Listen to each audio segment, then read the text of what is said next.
Ar jūs žinojote, kad jeigu esate automobilyje, tai angliškai jūs in a car. Tačiau jeigu esate autobuse, tai jūs jau on a bus.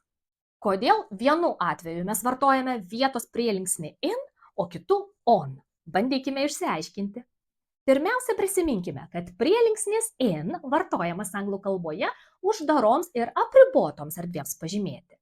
Taigi logiška, kad būtent prielinksnį in mes vartojame su mažomis ir uždaromis transporto priemonėmis, kuriuose galima tik sėdėti.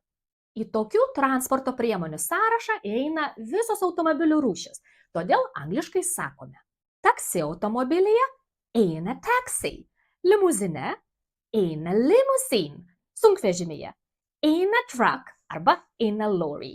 O taip pat sėdėti reikia kanojoje in a canoe, sraigtasparnyje in a helicopter. Tačiau jeigu transporto priemonė yra atviresnė ir didesnė, tai yra talpinanti daug keleivių, ir dar toje transporto priemonėje galima stovėti arba vaikščioti, tada vartosime vietos prielinksnį on.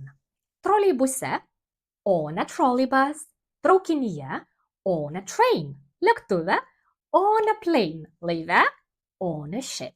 Na ir žinoma, transporto priemonės skirtos pavieniams keleiviams irgi vartojama su prielinksniu on, kuris šiuo atveju lietuvių kalba bus verčiamas atitikmeniu ant. Pavyzdžiui, ant dviračio on a bicycle, ant motociklo on a motorcycle, ant arklio on a horse, ant paspirtuko on a scooter, ant riedlentės on a skateboard, ant pačiūžų on skates. Štai ir visa prielinksnių logika. Su privačiomis ir uždaromis transporto priemonėmis, kuriuose tik sėdime, sakome in. O su viešuoju transportu, kuriame galima stovėti, sakome on, įskaitant žinoma ir sportinės vienam žmogui skirtas priemonės. Like and follow me to learn more.